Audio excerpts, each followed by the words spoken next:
नमस्कार मित्रांनो, मी doctor Nitin Bhagwat, Ayurveda practitioner, practicing Ayurveda more than 15 years in Amravati, Maharashtra. परत आपल्या सर्वांचे माझ्या यूट्यूब चॅनलवरती स्वागत करतो. मित्रांनो, आज आपण एका महत्त्वाच्या आजारावर बोलणार आहोत. ज्या आजाराचं नाव आहे गाऊट किंवा त्याला आपण गाऊटी आर्थरायटिस असं म्हणत असतो आणि आयुर्वेदामध्ये आम्ही त्याला वातरक्त असं म्हणत असतो. तर या आजाराचे अनेक पेशंट आपल्याकडे येत असतात आणि आपण त्यांना संपूर्ण आयुर्वेदिक चिकित्सेने पूर्ण रिलीफ मिळवून देत असतो. तर यामध्ये काय काय गोष्टींचा वापर केला जातो, काय लक्षणं असतात, या सविस्तर आपण याबद्दल बोलणार आहोत.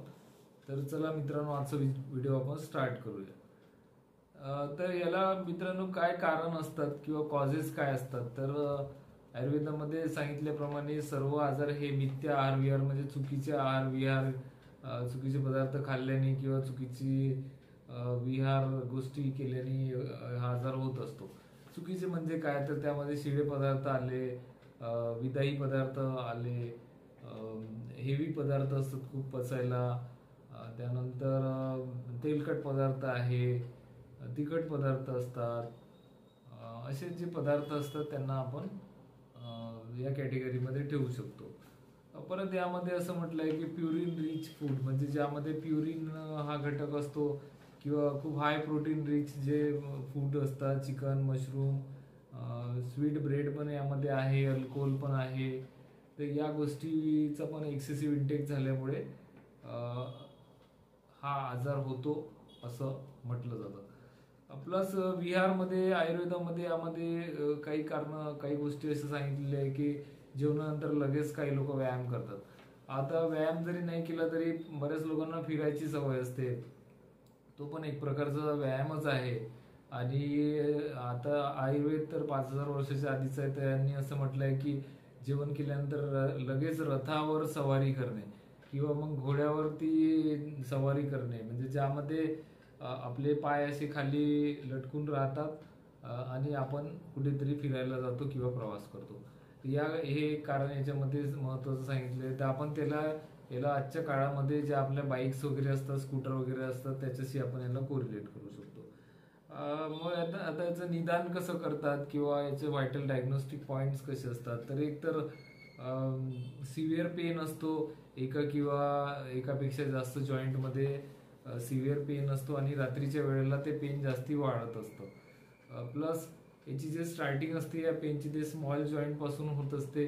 जे आपला अंगुठा असतो किंवा पायाचा जो अंगठा असतो, मोस्टली त्याच्या जॉईंट पासून याची सुरुवात होते आणि त्या ठिकाणी आपण बघतो की स्वेलिंग आपल्याला दिसून पडतं, रेडनेस दिसून पडतं आणि त्या ठिकाणी आपण हात लावलं तर आपल्याला अशी उष्णतेसारखं जाणवत असतं. तर हे लक्षण यामध्ये असतं. आणि काही केसेसमध्ये आपल्याला असं दिसतं की फिवर म्हणजे ताप येतो आणि थंडी पण वाजत असते. काही केसेसमध्ये, सर्वच केसेसमध्ये असं होणार असं नाही. आणि सर्वात इम्पॉर्टंट म्हणजे बरेचसे लोक आपल्याकडे रिपोर्ट्स घेऊन येत असतात. युरिक ऍसिड त्यांचं जी नॉर्मल रेंज सांगितलेली आहे त्या रेंजपेक्षा जास्त वाढलेलं आपल्याला ते रिपोर्टमध्ये दिसतं आणि पेशंटला जॉईंट पेन आणि युरिक ऍसिड वाढलेल्या दोन्ही गोष्टी सोबत असल्यामुळे ते लोक आपल्याकडे डायरेक्टली रिपोर्ट घेऊन येत असतात. तर इन्व्हेस्टिगेशन मध्ये आपण हेच आहे की ब्लड टेस्ट मध्ये आपण हिमोग्राम, ESR, RA फॅक्टर ची पण टेस्ट असते, क्रोमॅटिक फॅक्टर पण आपण करत असतो अशा केसेसमध्ये. युरिक ऍसिड तर आपण करतोच. तर ते मॉर्निंगला करायला पाहिजे, फास्टिंग म्हणजे एम्प्टी स्टमक करायला पाहिजे. तर त्याचा जो स्कोर आहे तो व्यवस्थित येतो असं आमचं सरांचं म्हणजे गुरुदेवांचं म्हणणं आहे. सोबत आपण युरिन रुटीन पण एक करून घ्यायला पाहिजे. तर मित्रांनो, यामध्ये आता चिकित्सा काय करायची असते, तर ट्रीटमेंट प्रिन्सिपल बद्दल आपण बोलूया. मुख्यतः यामध्ये खूप सारे औषधं, खूप सारे ड्रग्स असे सांगितलेले आहेत. वातरक्त हा असा एक आजार आहे की ज्यामध्ये खूप सारे आजार असे आम्ही आयुर्वेदवाले लोक त्यामध्ये इन्क्लूड करत असतो. त्यामध्ये जर बोलायचं झालं तर रुमॅटिक आर्थरायटिस आहे, अँकिलोजिंग स्पॉन्डिलोसिस आहे, त्यानंतर गाऊट आर्थरायटिस आहे, स्क्लेरोडर्मा आहे, सिस्टेमिक लुपस इरिथ्रोमॅटोसिस SLE आहे. असे जे खूप सारे आपल्याला आजार दिसतात ते आपण वातरक्तमध्ये इन्क्लूड करत असतो आणि त्याच प्रिन्सिपलनी चिकित्सा केल्यानंतर आपल्याला त्या आजारांमध्ये पण रिझल्ट आपल्याला दिसून येत असतात.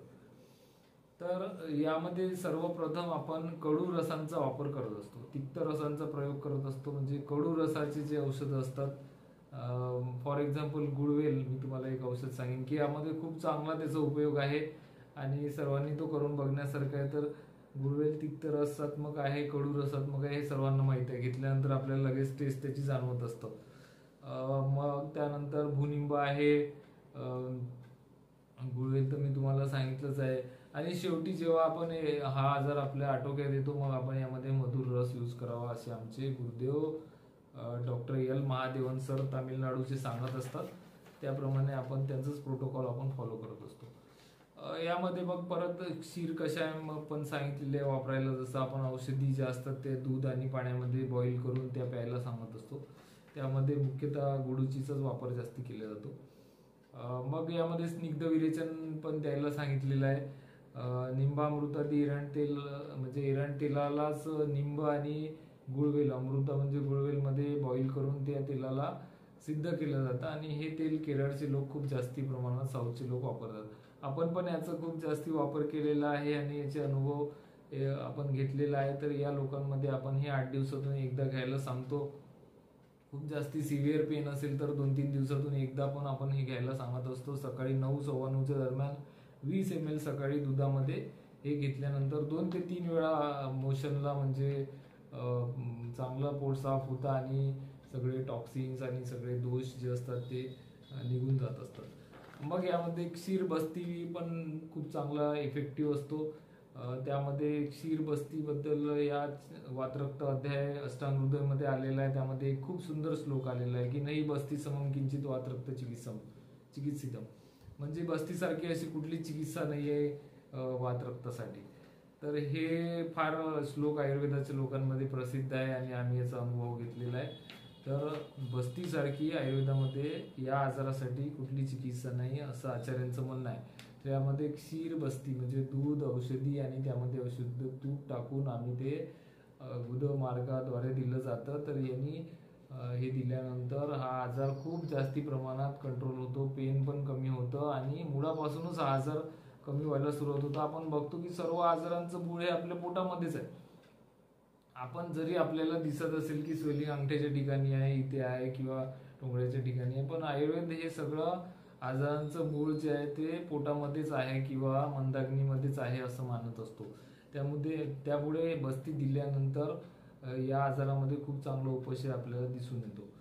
मग जेव्हा रिकव्हरी फेज असतो, जेव्हा पेशंट बरा व्हायला लागतं, त्यामध्ये मग आपण रसायनांचा वापर करतो. रसायन असे असतात की जे बॉडीची शक्ती कमी झालेली आहे आजारामुळे ती भरून काढण्यासाठी असतात आणि परत तो आजार होऊ नये म्हणून पण त्यांचा उपयोग असतो. तर त्यामध्ये सर्वात इम्पॉर्टंट च्यवनप्राश वापरले जातं.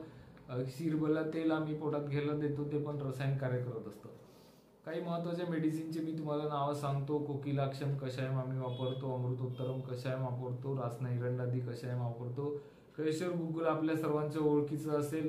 गुडूची घनवटी किंवा गिलोय घनवटी हे सर्वांच्या ओळखीचे आहे. काही केसेसमध्ये सुवर्णकल्प बृहत्वा चिंतामणी वापरला जातो. लावण्यासाठी पिंड तेल आणि मधुएस्टरी तेल या 2 तेलांचा वापर आम्ही सर्वात जास्त करतो. मग यामध्ये काही केसेसमध्ये खूप जास्ती सिव्हिअर पेन असतो मित्रांनो.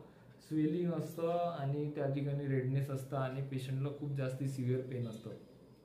अनेक लोक या पेनसाठी पेनकिलर सारखे गोळ्या घेत राहतात आणि काही लोकांना त्याची सवय पण लागते आणि मग त्या लोकांना त्या गोळ्यांनी किडनी पण खराब होत असते.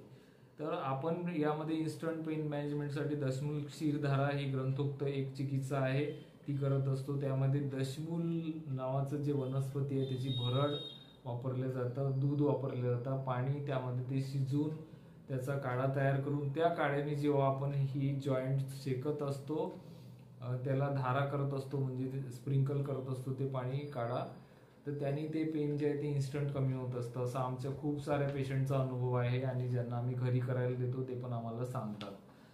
मग मित्रांनो, पथ्य यामध्ये काय करायचं हे सगळ्यात इम्पॉर्टंट पार्ट आहे. कारण की आयुर्वेदमध्ये असं आहे की पथ्य जर तुम्ही पालन करत नसाल तर तुम्हाला बाकीचे औषधं वगैरे घेऊन काही फायदा नसतो, कारण तेच तुमच्या आजाराला वाढवणारे असतात. मग यामध्ये पित्तवात वृद्धिकर आहार विहार, फुलगोबी, पत्तागोबी, मशरूम, मटन, चिकन, फिश, बदाम, जे काही ड्रायफ्रूट असतात ते सगळे अवॉइड करायचे आहे. अल्कोहोल स्मोकिंग अवॉइड करायचं आहे. दिवसा झोपणं अवॉइड करायचं आहे. मग यामध्ये खायचं काय असा एक प्रश्न आहे. तर कारल्याची भाजी खाऊ शकतो, मूग, दूध, दही, दोडक्याची भाजी, लौकी, ढेमसं, गंगाफळ म्हणजे कवळं ज्याला आपण म्हणतो, कद्दू हिंदीमध्ये म्हणतात, हे सगळे आयुर्वेदिक भाज्या आहे, हे आपण खाऊ शकतो. या खाल्ल्याने आपल्याला या आजारामध्ये खूप चांगला फायदा होतो असं दिसून येतं. मित्रांनो, खूप मोठा टॉपिक आहे, पण मला वाटतं की थोडं शॉर्टमध्ये मी तुम्हाला या आजाराबद्दल एक ब्रीफ माहिती देऊन दिली. आणि आय होप की तुम्हाला हा टॉपिक, हा आजाराबद्दल दिलेली माहिती आवडली असेल. तुम्ही शेवटपर्यंत बघितलं त्याबद्दल धन्यवाद. तुमच्या जवळपासच्या लोकांना जर हा आजार असेल तर त्यांच्यापर्यंत हा व्हिडिओ पोहोचवा, त्यांच्याशी शेअर करा. त्यांना पण या व्हिडिओ बघून काहीतरी रिलीफ, आशेचं किरण मिळून जाईल. तर धन्यवाद. परत एका नवीन व्हिडिओ सोबत भेटू. तोपर्यंत आपली काळजी घ्या. नमस्ते. जय हिंद.